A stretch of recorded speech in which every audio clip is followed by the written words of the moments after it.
Okay, ladies and gentlemen, please settle down, take your seats. Thank you. Okay, well, first of all, big thank you for all the energy in the room and the conversation about these topics. Obviously quite emotive, and we've stimulated some good thought processes in the morning and afternoon presentations. So as we promised, we're going to give you some feedback. So I'm going to ask Helen Parker from Tesco, who's going to talk about question 1. So question 1, what the users think is acceptable and unacceptable uses of data. So acceptable, there was quite a few for feedback, which I've sort of amalgamated together. So to share with the first party, but not the third party. So keeping it within the company or use that was initially thought of or used. If the consumer receives benefits and incentives, I think the pizza takeaway and pizza delivery was an example used before. So the free delivery is going to encourage people to share more data to get that incentive, which can also come from loyalty scheme benefits as well. I think another benefit and incentive is to have tailored services and personalisation, which again has been touched today. Thirdly, prevent criminal activity such as fraud and for national security as well, and aid better government decisions and for the public good. The public good was probably the majority of the feedback sheets that was on there. And if the consumer is in control of their data in the future. So unacceptable. So if the data is used for the wrong purposes, such as sales pitches or mailing processes, the selling of data for profit motives, using the data for financial benefit, having no value to the consumer, so the lack of the two-way transition of benefits. The storage of data was also mentioned, whether or not it is fully secure and whether it's going to prevent data loss. I think the example given on the feedback sheets was the iCloud, the sharing of socially unacceptable information. The example given on the feedback sheets was driving bans, but also I think it links with another group or table which said promoting discrimination or a disadvantage to a subgroup, which I think is really important. And finally, for unacceptable uses is black box commercial solutions, which came up a couple of times as well.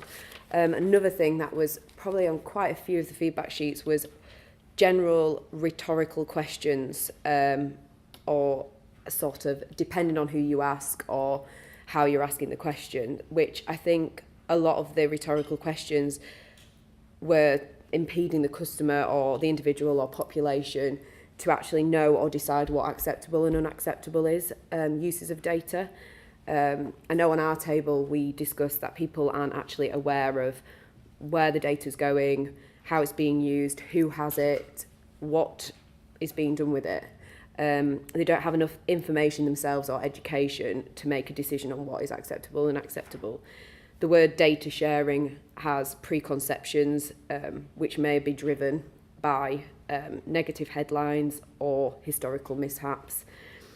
The lack of understanding, this could be aided by increase of transparency, which came out on a lot of the feedback sheets.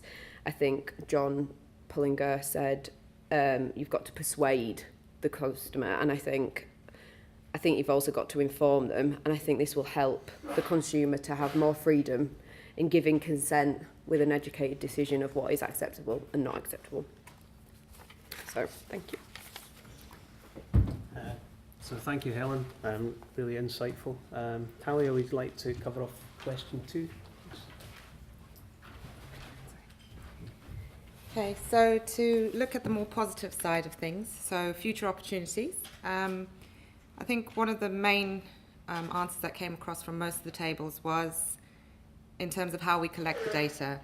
So perhaps to look at how social media does it now, giving customers more empowerment and more access to the data that we store for them. Another point that was raised was more tailored resources. So this is an opportunity for both commercial and the government to use a more tailored way of personalizing resources towards individuals, towards groups, so that they feel that they're getting benefit out of sharing their data. It should also give us a better understanding of society, is what most of the table said. So in terms of well-being, lifestyle, health, fitness, looking at it from a more positive aspect of consumerism. And then in terms of government facilities, so healthcare, better allocation of resources, so having a less stressed system, a more efficient system in terms of being able to direct resources where it's needed and not across blankets. Also in terms of obviously medical cures and research, which obviously came up quite frequently as well. I think it was another thing of adding value. If people feel that their data is going to add value to a cause or something that they feel quite strongly about, they're more willing to give across that data. And then one of the things that came up on 2 or 3 of the tables was, what is the rest of the world doing? So can we look at other countries and how they're successfully using data and being able to get that data from their consumers? Our table came up with a bit of a far-fetched suggestion, but I thought I'd mention it in the terms of using a Fitband to detect early heart attacks. So could that be something that you could push across on a healthcare perspective? So yeah, quite a few positive points. Thank you. And yeah, I was going to cover off question 3, just as a reminder, challenges and how might they be overcome. So big credit to everyone in the room, because we're really good at coming up with the challenges, not so good with the solutions. So I'm basically focused on one of the solutions or the overcoming the challenges was around education. There was quite a lot about education, and that covered education in terms of education of the public, in terms of the benefits of data sharing and what it could bring for them. Education in terms of people who are practicing in managing data and analysing data, so effectively the people probably in this room and people that work with them. So bringing together some standards around that and how we practice, and also from a skills point of view, and also around definitions and terminology. I'm thinking back to Martin's first presentation and definition of a customer. Every business organisation has a different definition of what they call a customer or a citizen. So that was a good example of a solution. Other themes that came out in the challenges, obviously trust was quite prominent in a lot of responses, and in particular around transparency and creating public trust in sharing data. The couple of points around technology, the massive amount of data that's been created now, you can't move it around like you used to be able to, so we've got to somehow make it available if we're going to share it in situ. So that means organisations exposing their technology to other organisations, which obviously creates some challenges. And then something we spent a bit of time talking about on our table around the web and all the data security and how data is passing around, and whether we should actually have encrypted data for all passing of data, no matter how we're using it, whether it's just browsing or whether it's actually confidential data shared between organisations. One point I thought was quite interesting is that we should have more considered and managed public debate about data sharing rather than having it through the media, which obviously allows them, the media, to put their take the debate around how they want to frame it rather than how we might want to frame it in terms of practitioners. Other points around accuracy and quality, I think those have been around for a long time. They still seem to be an issue. We haven't solved those. And yes, some standards around privacy, common framework. I thought I'd just leave you with one quote verbatim from one of the sheets, and obviously the table would know who it is because they would recognise the writing. We don't need more statisticians. We need people with common sense who don't pigeonhole people in particular segments as a result of the data they've shared. So I've got the mic, I'll be controversial, but it wasn't my words. So that concludes the data workshop. Keith informs me he's going to capture all of the nice handwriting that we have on these sheets.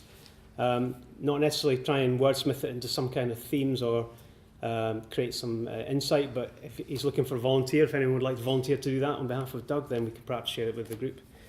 So it just remains for me to give yourselves a round of applause for the participation. It's been really good. Well done. And thank you my able assistants in terms of reporting back. And I hope you thought the experiment went quite well. I thought it did. Yes? Okay, good. Thank you.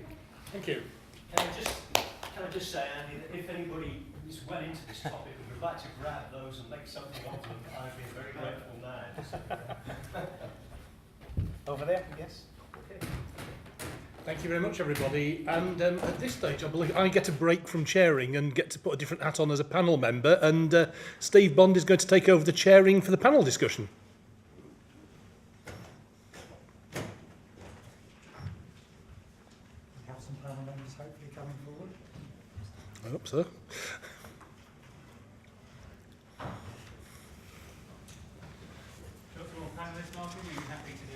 Yeah, I may be a bit gobby, but I think I might need reinforcements.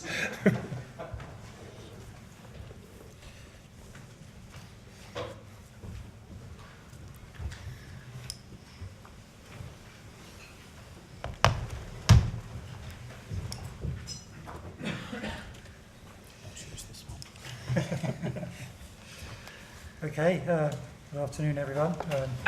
As Martin has said, my name's Steve Bond. I'm here as relief for Martin for a little while, just to run through this panel session.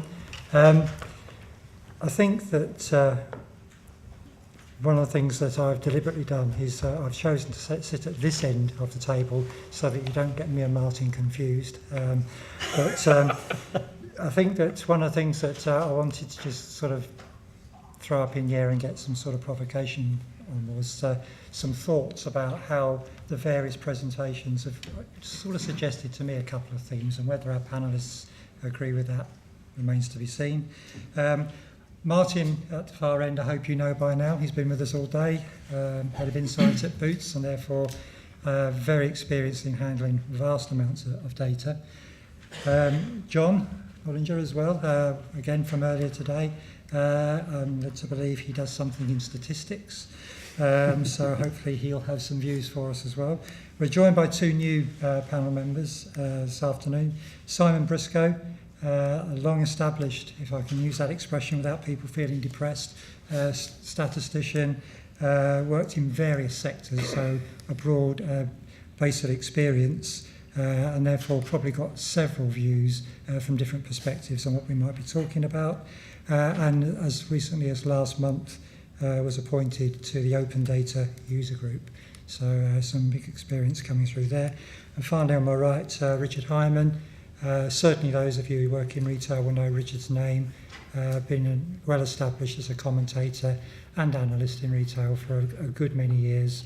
And indeed probably been the go-to person for an opinion on many subjects in retail over the last few years. So what I'm going to do is just ask for some sort of views from the panellists about the subject and what they've heard. Just offer a couple of things that have occurred to me during the course of the day. And it's maybe slightly different from some of the morality, or for want of a better word, of what we've been discussing about what's acceptable and what isn't acceptable. And it's more in terms of what does a successful data sharing thing feel like, and what does unsuccessful feel like? And themes came through very early for me from Martin Bellingham's presentation, talking about blue flashing lights on phones for the RAC, acceptable use of sharing data with a commercial organisation, driven by a benefit and a need. So it wasn't an ephemeral thing. There is a benefit to the customer that when their car breaks down, they're located. And then John Ray's presentation talking about the mortgage database. I mean, those companies didn't decide it would be a good thing to share data on mortgages as a piece of social anthropology. It was a business need. How well are we doing? Can we do better than the guy next door? So the focus for the sharing of the data was very much need-driven, almost tactically driven, possibly. And I think one of the other things that sort of came out and was interesting when John was speaking was the things like the Ministry of Justice, Data Lab, if I've got that right. Again, John was able to identify 3 areas who saw the benefit of the sharing, as opposed to just saying it would be a good thing to share. And I think, and this is an interesting one, coming recently from a retailer that sells food, the inflation database is an interesting one because it may be of benefit to government, but what does an inflation database do for food retailers? It may do something, but unless they can see what it does for them, will they have the same engagement? The other final points that I sort of picked up is 2 things really, and it's about the customer. and how we've proven that customers, indeed you demonstrated that through the show of hands, can have different views about what's acceptable and what isn't. And indeed, I got a sense, because I was doing it a little bit myself, I'm in favour of this in principle, but not as long as it doesn't include me. And also quite a strong thing about general public lack of understanding of the terminology that's being used to describe open data. And therefore, in terms of saying we're prepared to talk to customers or citizens and ask for their views, we've got to be very clear they understand what the hell it is that we are talking about. So those are just a few thoughts that came out to me from where we stood, been through during the course of the day, just for the sake of variety, because we've heard from 2 of the 4.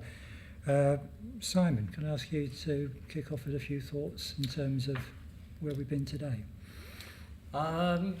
Yes, thank you for the warning. I'm not sure I mean, thoughts for today. I mean, my thoughts when I came here today, probably my mind is clogged up with 2 experiences I've had recently. The first is, I don't know how many of you have seen the article that's attracted some attention in the press today from Grayson Perry, an article in the New Statesman that I think is quite interesting. It's come up with this definition of what he's called default man, which is the white, middle-class, middle-aged person, the sort of blob of society.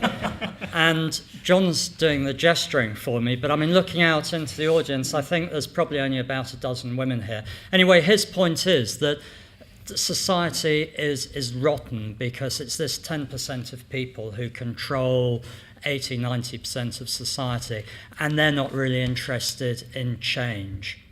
So when I look out at you lot, I wonder whether you are the grey-white blob who's not interested in change, or whether you're the radicals who just look like a grey-white blob but are really going to undermine the system and indeed undermine your own positions in many cases.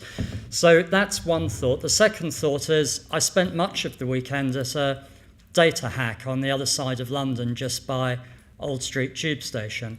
And there are about this many people, I don't know how many of you have done one of these data hacks, but about that many people turned up and on the Friday evening were given 3 databases and split up into groups about the sizes of around the people around these tables, and then presented on Sunday lunchtime the results of their analysis.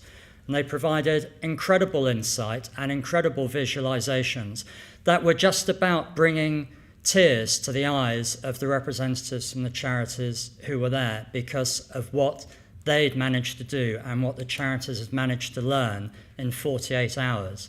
So I suppose that's my worry as to whether you are the blob or not. But even if you are the blob who's going to stop progress, what I think from my experience of this data hack is that in 5 or 10 years, it doesn't matter. If big corporates and the government machine doesn't go with the flow now, then it's all going to be undermined by these highly technical youngsters with a great appetite for information. Okay, thank you. Martin, any thoughts on that one? Yeah, I think I probably need to start by echoing Martin Bellingham's comment this morning that any views are my own and not necessarily those of my employer, etc.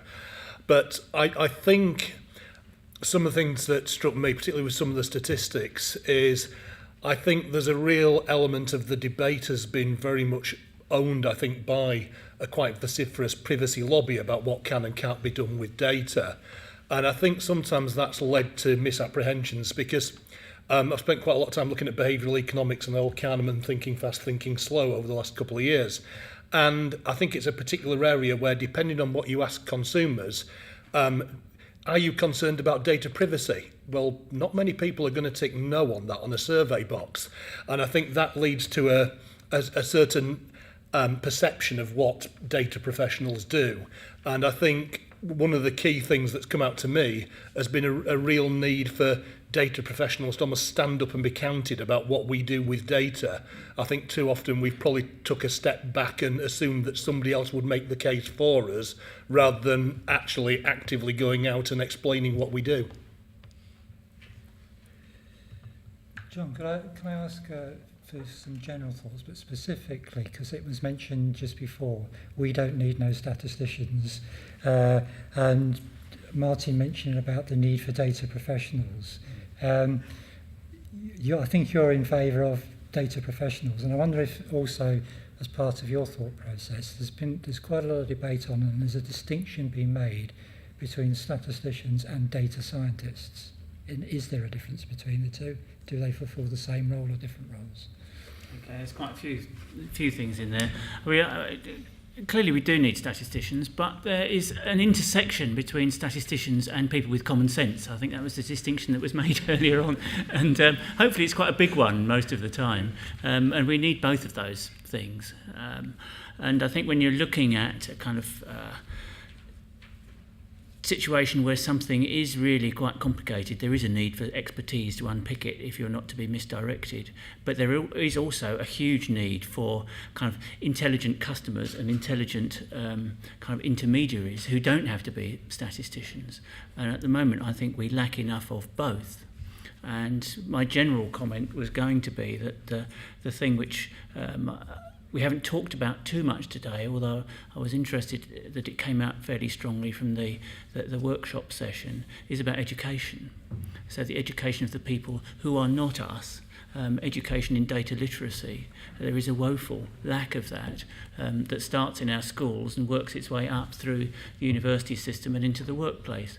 I mean, those of us who are employers know how difficult it is to get people who have got the kind of data common sense that's necessary to really understand how to actually be useful employees in almost any job now.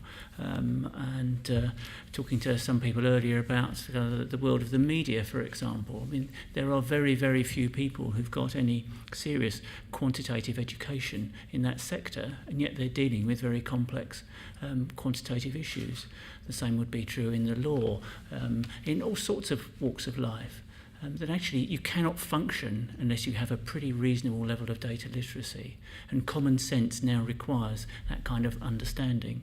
But that is distinct from the professional statistician role, which I think is more required than ever because of the kind of burgeoning complexity of the data that we are faced with.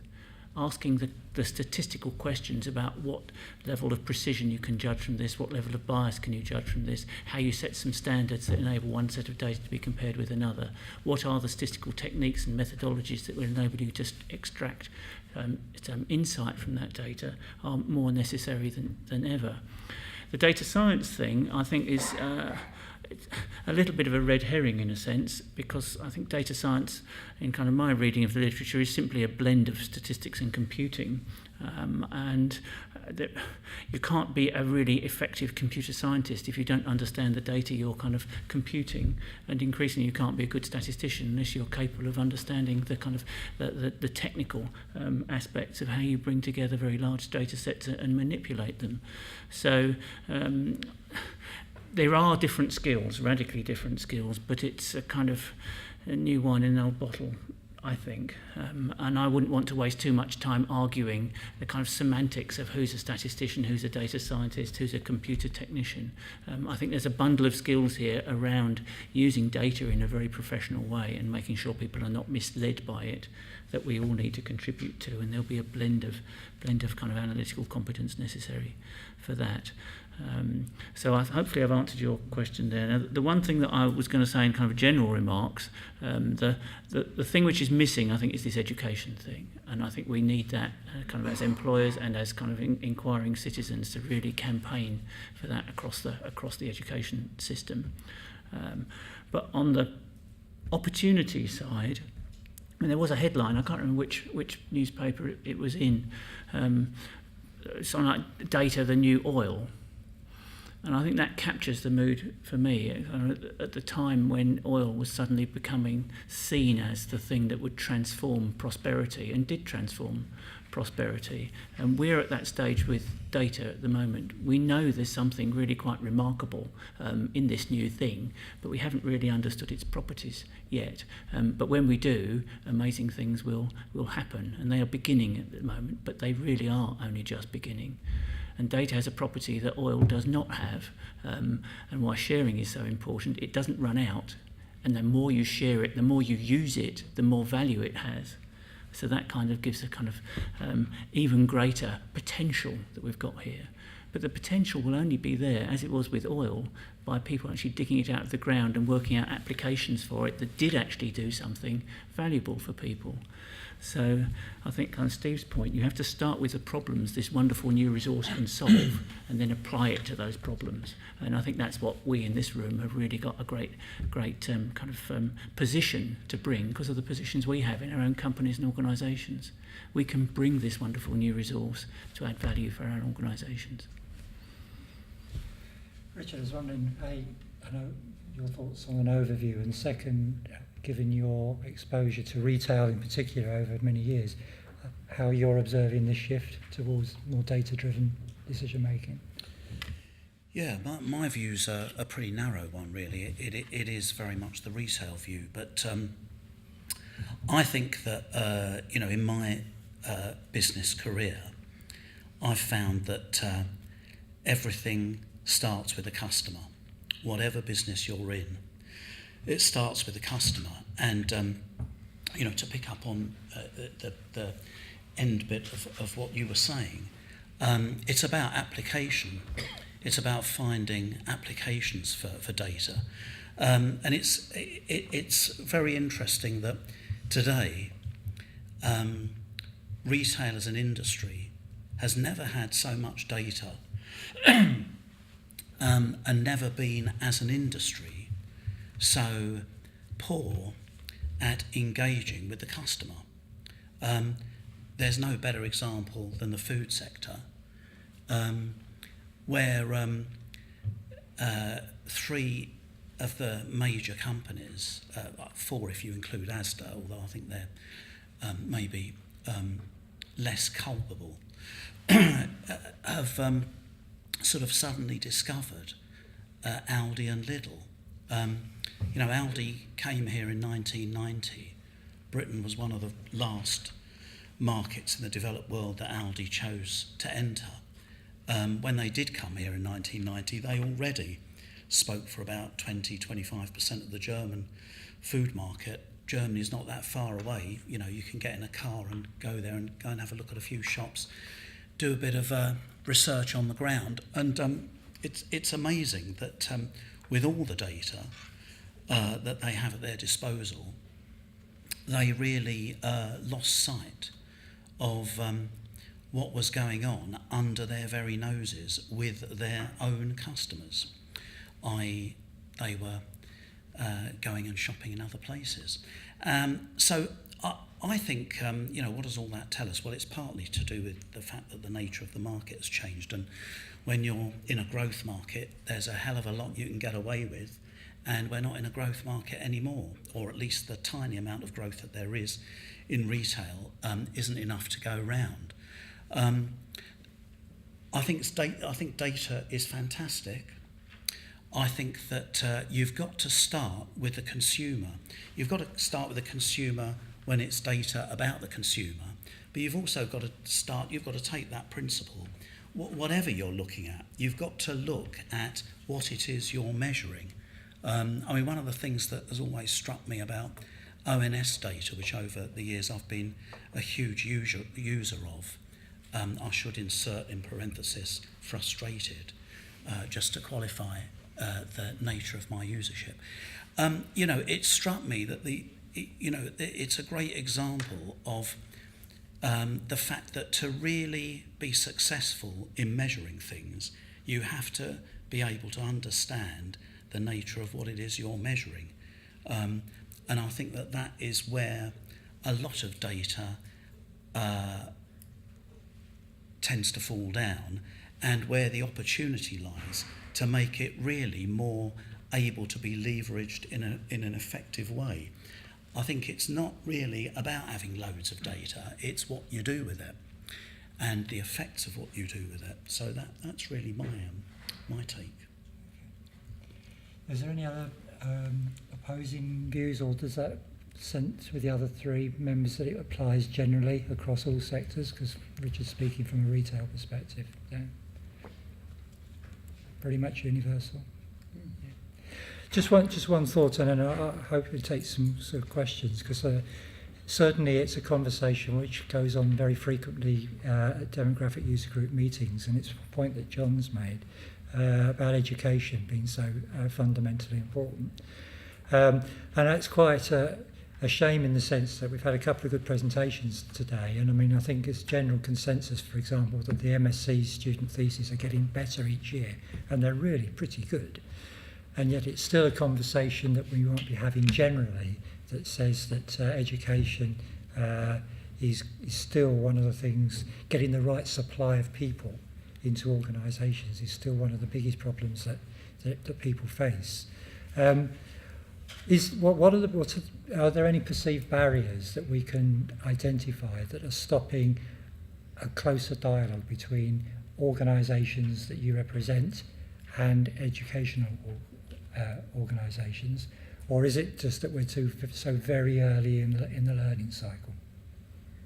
So, well, if I can just refer back to the big white blob, I mean, I think I hear the opposite, actually. I mean, at this event over the weekend, there were, virtually everybody was under 30 from all over the world, highly educated, very technically minded people. A lot of them have got quite serious day jobs, and the reason they choose to spend from 6 o'clock on a Friday evening till 3 o'clock on a Sunday afternoon doing that creative work is that, as they would see it, using my words, the big white blob of management doesn't give them any freedom to work, to be creative at work. So, I feel terribly sorry for all these people because they've got great imagination, great skills.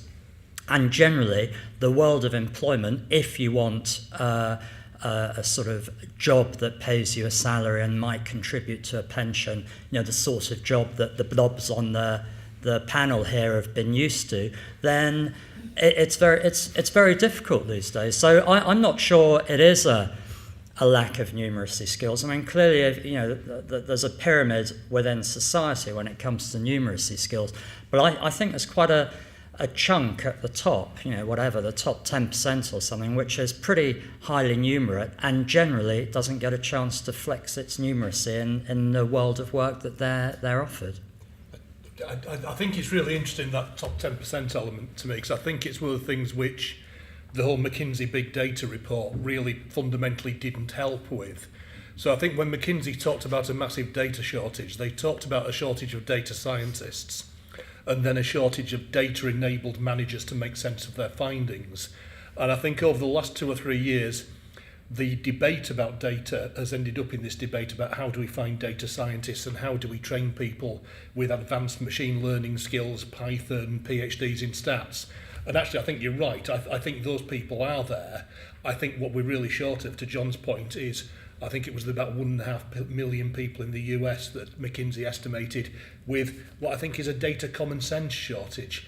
I think we're short good analytical people, not at the PhD level, but guys who can come in and solve problems using data and are articulate around data, can tell stories with that data and can communicate well with it. And that people who've got that skill set just aren't coming through in the numbers as more and more companies have data they can access. Whether that's web data, social media data, you suddenly don't need massive customer databases. Smaller companies are now very much able to access this data. The demand for these data, I'm not sure, it's not data scientist, I'm not sure what you could have for the term for a data common sensor, but there isn't enough of them, and I think it's that skill set which in particular is in short supply. Can I just sort of open it out to the floor? Are there any questions that have been provoked by what's been said at the moment? A hand shoots up over on the left.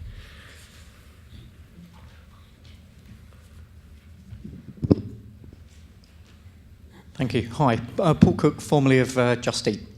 I want to pick up on Martin's final point, but also, Simon. I just wanted to pick up on your experience you recently had. Just Eat used to operate very much in that way on a regular basis. We had hackathons with mixed teams, perhaps once every 3 or 4 weeks. We give the opportunity to among a bunch of basically clever geeks in a room with enough pizza and Red Bull and get them to crack something. It works. I don't necessarily think it wouldn't work in other environments. It just actually tends to be how techno businesses or young startups solve big problems that would ultimately take months to either get on the roadmap so that they bring teams together and solve them. I've seen some amazing output from those sorts of things. Sometimes, though, it gets done because it can be done. You know, probably 20 years ago, someone could have put on the shelves multicoloured baked beans in a square tin because they found a way of doing it. Doesn't mean it's actually going to be any use to anyone. So I also come back to sort of the whole data scientist piece. The last 6 months I've been working with quite a few startups. And if you do find that exceptionally clever data scientist, and I don't actually believe that they really exist, I don't think they exist in enough numbers and have the full spectrum of capability that you need, you know, a team to have.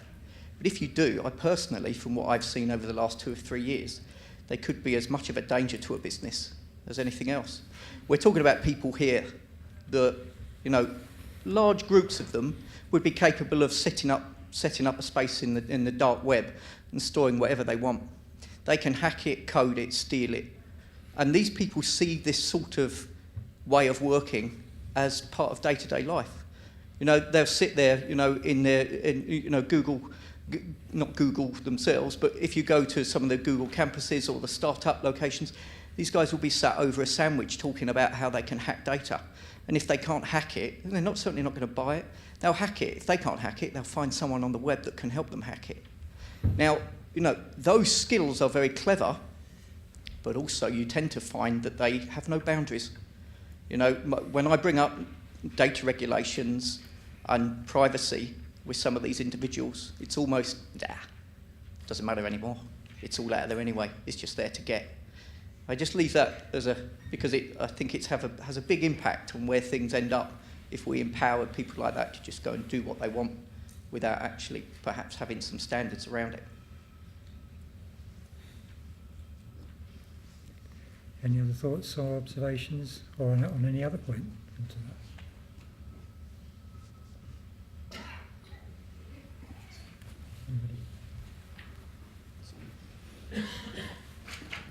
I think that John's point about the lack of the big questions is a really important one.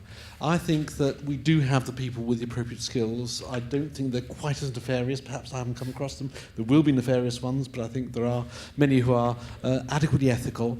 But certainly when I've gone to hackathons and gone to European open data events with great piles of open data, people said, what question do you want to answer? And there was silence. And that is a real problem. And it's not easy to formulate the questions, but there are certain grand data challenges. One grand data challenge which I think is facing the country is identifying where the housing land is. All the data necessary to identify where housing land is out there. It's not necessarily open, but we've got data sets that would make it easier to solve the housing problem. But we don't have anyone taking a comprehensive go at that grand data challenge. And I think if we had 5 or 10 grand data challenges that we set, then people would understand why we want to share data, why we think that open data is important, and why all these other things that we're talking about today are worth fighting for, the sharing of data. But I think we've got to sort out what those grand data challenges are and how they'll help society. One of the things that I've picked up today is, and I think it was John Ray who mentioned it this morning, was to be able to get some of these ideas into organisations, you need to find the right person who could then start to advocate the message and the usage. And then it grows into an organisation. I was just thinking, Richard, given your experience with a lot of the very senior grandees in the industry that you're familiar with, do they get it? Or are there people in those organisations, as Simon is saying, who are sitting there incredibly frustrated because they're not getting through to the people? So are the more senior people in organisations that you come into contact with becoming more forward-looking in the way that's been described today? I wouldn't have said so, no. I mean, I guess they're slightly further forward than they were 10 years ago, 15 years ago, but I think you'd need a microscope to see it. I think the problem really is that there are a number of problems. One of them is that the economic realities of trading through the post-Lehman's era has been that sitting back and thinking about strategy has become a bit of a luxury. It's really about the here and now. It's really about putting money in the till, because trading has been under such tremendous pressure. And you can look at some of the numbers, and you might be forgiven for thinking that the economic background has improved considerably, which it has. But when it comes to the consumer economy, the problem really is that we've had an explosion of capacity. So there's more mouths to feed with, only a minuscule increase in sales, in spend. I'm going slightly off piece now, but I think the problem, and actually, funnily enough, just to remind you, I think you and I had this conversation probably 15 or 20 years ago. When when I was Verdict and you were M&S, where the idea that a business's main window on its competitor set, on its customers, on the stuff that drove its revenue line, which for anyone that's ever run a business, the revenue line is everything. If you don't make a sale, it doesn't matter what the margin becomes academic. So the main window of information, of intelligence that the senior team gets is from any kind of research that it does, and typically that research tends to go in relatively low down in the silo and percolates up. And what the leadership team really wants to be told by customer insight, market research, whatever you like to call it, the data bit, is really what they want to hear. They often don't want to be told the bad news. This might explain why people like Tesco have only just discovered a retailer called Aldi, but you'd think that they might get around a bit and notice them. So I think that there has been a slight improvement, a slight increase in awareness, but not nearly enough. And I suspect actually that over the coming years, because there's going to be quite a bit of shaking out in the retail industry. There are a number of big name companies that won't be here in 5 years' time. There's just not enough market for them.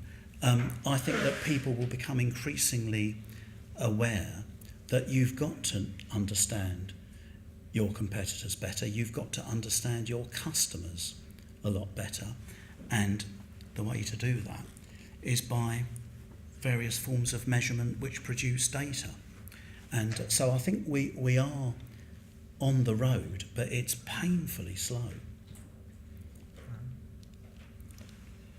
Any views, questions on that point?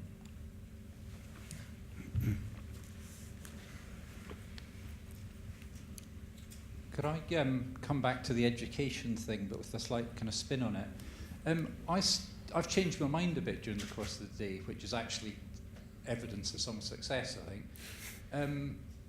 This morning I thought that some kind of big public debate around the topic of data sharing might be a good idea, but I don't really think that anymore, because I think I've come to realise that asking the questions coherently about data sharing are really, really difficult things to do, and it's easy for stuff to get hijacked in that debate. I think I now realise that actually it is this education thing. It's education, education, education. Not so much education of people in schools and universities. That's a bit of it, but it's education of my mum and my next door neighbour, and which I'll sort them out, but everybody else, essentially. So it strikes me that we do need to have a public debate, but it has to be a well-informed, rumbling public debate that's actually informed by common sense and by picking people up when they make mistakes about data sharing. Well, that's my view on it anyway. I wonder if people agree with that. If we're going to have that kind of public properly informed about data sharing, how does that happen? Is that for ONS to do? Is that for Doug to do? Is that for the Cabinet Office to do? Is there any point in trying to coordinate how we educate the public on that? That's a good question. I'll start with John there. Whose responsibility is it? I think you're right to say to have a general debate with the public about data sharing is not particularly fruitful, despite the good things that Pete Lawrence said about the open policy making process, which I think has been a good process.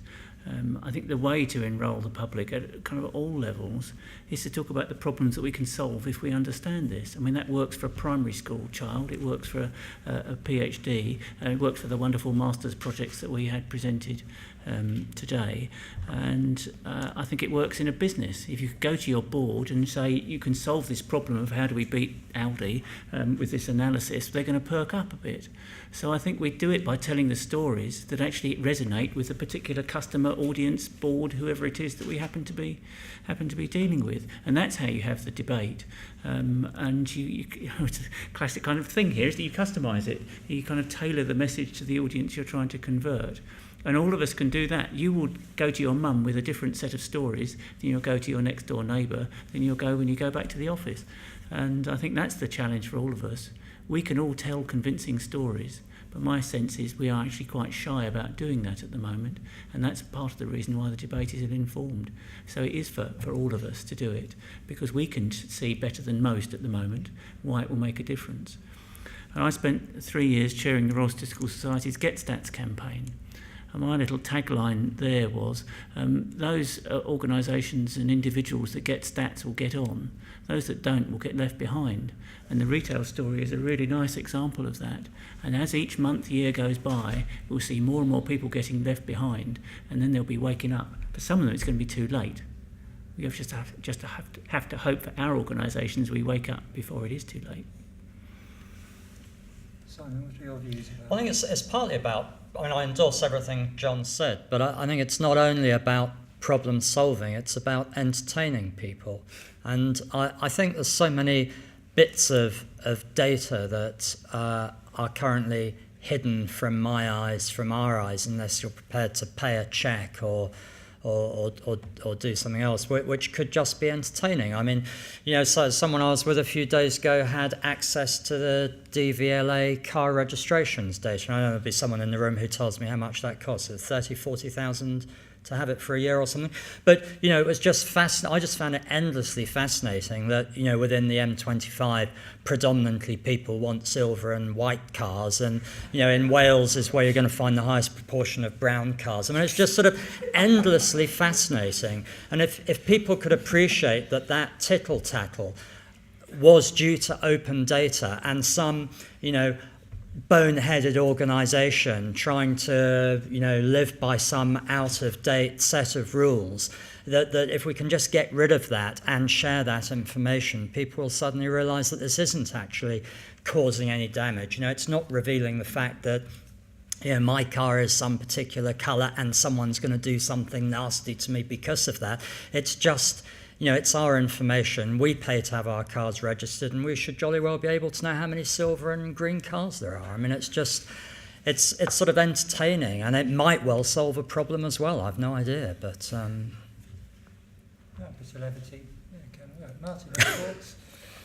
I think, again, that's a good example of where we need people with data common sense, because too many times I've seen examples where somebody would look at that and think the Welsh all want brown cars. In reality, they just can't afford the white and silver ones because somebody in Ealing's bought all of them. Okay, are there any more questions or thoughts from the floor? Yes, Martin? This is probably near the concluding remark or comment. We've been talking about sharing data, and that means building even bigger and richer data sets, and how hard it is to do, and the complexity, and all the problems, and all the rest of it. But the question that occurs to me, and has to occur to everybody, is why are we bothering? And we're bothering because we think we will get more interesting and exciting things out of it. Now, in my mind, what one needs is not more data literate people, hold on this one, not more data literate people, but more people with great big noses that they want to stick in anything they can see to find out what's going on in it. And those people with great big noses that can't resist sticking it in things will become data literate. And it actually isn't very hard to become data literate. It's jolly hard to have a great big nose that you want to stick in things, because it's a rare personal characteristic. And I've just leave saying we do need those people. We need people with great curiosity and imagination. You can teach them to add up and divide and do regressions and do all that sort of stuff pretty quickly.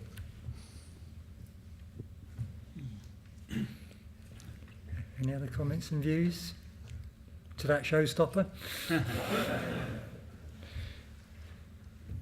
Okay, well, I think that we're just about on schedule, so say thank you to the panellists for making an effort to come along this afternoon and give you some of their thoughts. So thank you very much.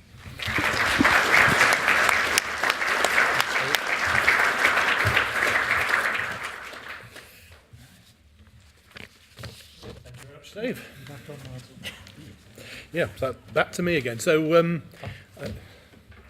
I think I now just have the final bit of closing remarks before handing over to Keith. And I guess I'm following I started with following Keith's instructions, so I guess I'll try to finish that way as well. So Keith asked me to make some concluding remarks. It would be good if these could be presented as a call or plan to action. Probably second on the list of things I'm bad at after admin is planning, so I suspect sticking to call to action would be a far better idea.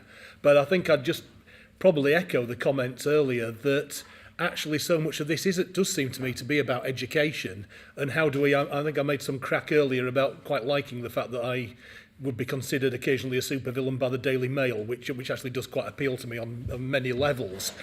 But actually how we move that debate on to, I've actually worked with very few data people who aren't trying to either deliver better customer services, better public services, or generally make people's lives better. I've seen very few people in data who are Machiavellianly out to twist and abuse the data, the kind of hackers buried in the dark corners of the web. I'm sure they're there, but I think there's far more people who are trying to deliver benefits.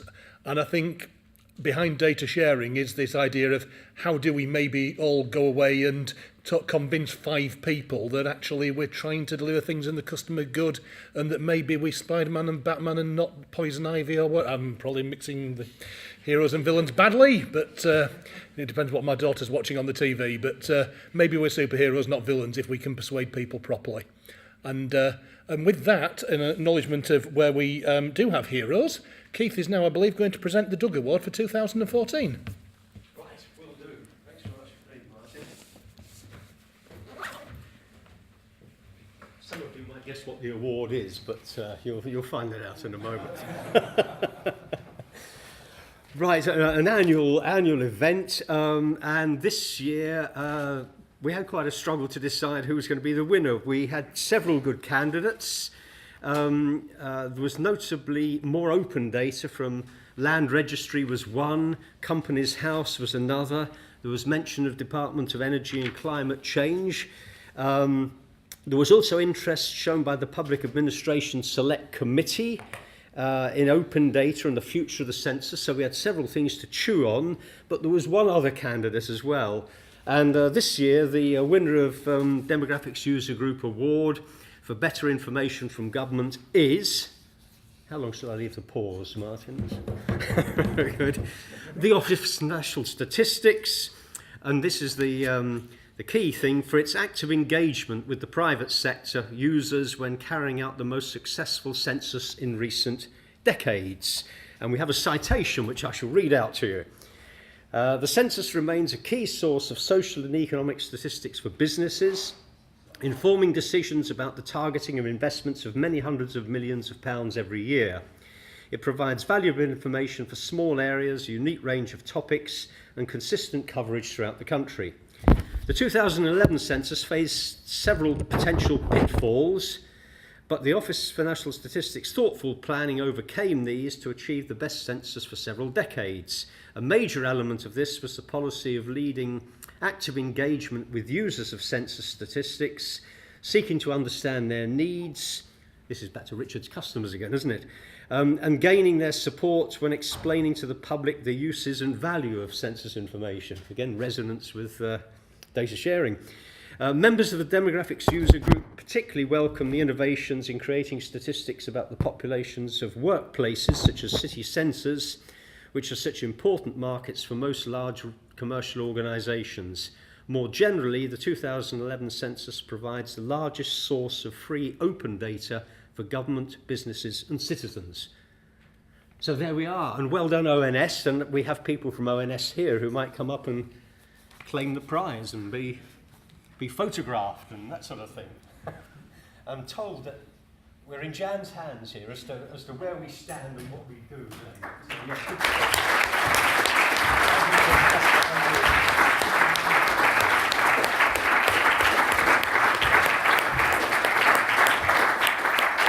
Let's say a couple of words and then we'll get the... Thank you very much, everybody. This is a great honour. I was the director of the 2011 census at the time, from 2007 actually till 2012. And it was an amazing experience, and it was a combined experience involving something like 40,000 people, over 25 private sector companies, and partnerships with every local authority in the country, thousands of community engagement events. It was logistically enormous. I remember having a dinner with Keith and with David Martin, who's in the audience, and a couple of other colleagues back in 2007, where they said to me, Glenn, there are 5 people around this table that all want the census to succeed just as much as you, but only one person mad enough to think they can do it. I should have listened, because it was a mad, mad ride. The great thing was, though, I wasn't doing it on my own. There was a fantastic leadership team. Ian Cope was the Deputy Director of Census Operations.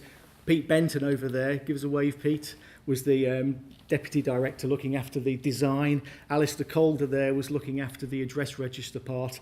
And the leadership team for the 2011 census within ONS and much more broadly was just quite an amazing thing, actually, quite an amazing experience. So I really appreciate being honoured by the business community represented by Doug. We tried really hard to reach out to businesses and to provide something that would be valuable for businesses, just knowing how much incredible economic value that there is in that census data. So thank you very, very much. I don't know whether Ian wants to just say anything as well. Yeah, delighted to receive this award. I'm very grateful for the Demographics Users Group. We recognised very early on that the benefits of the census arise when people like central government, local authorities, the health sector and the commercial users use the census information to make decisions. We therefore put a lot of effort into understanding the needs of the commercial sector and others, and to try to meet your needs through the questions that we asked and the outputs that we produced. We've published over 7 billion data items from the 2011 census, and the success of the 2011 census has set us up very well for the 2021 census, and the whole process starts very soon again, because we're going to start consulting on topics for the 2021 census next spring. So watch this space. Very good. Okay.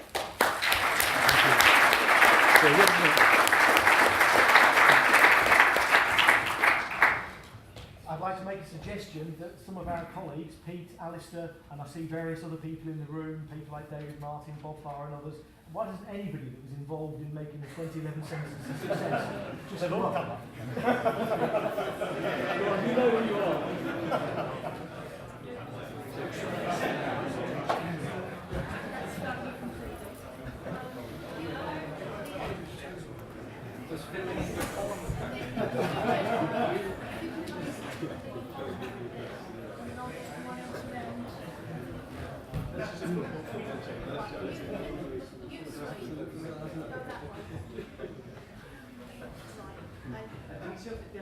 Yes, I'll get to that. We'll move it if I don't have to.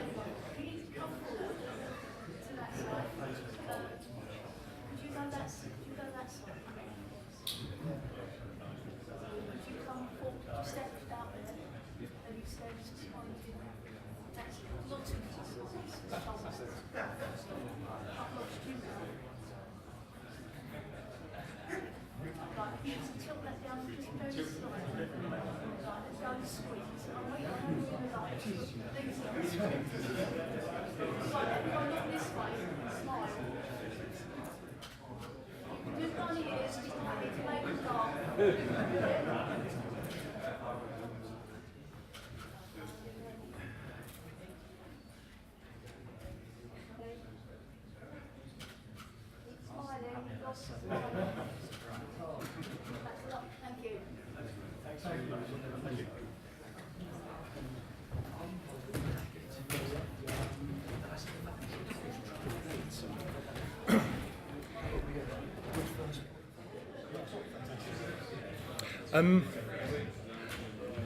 And so with that, I think it just leaves me to wrap up by saying a thank you again to all the speakers today. A thank you to all of you for turning up. I've really enjoyed this. I hope the rest of you have enjoyed it as well. To once again do the plug for Keith as to please fill in the green forms. They're really useful to us in terms of putting the agenda together for next year. Hope to meet you all again next October as well. And with that, I believe there are drinks outside. I hope so, yeah. Wonderful. Thank you very much.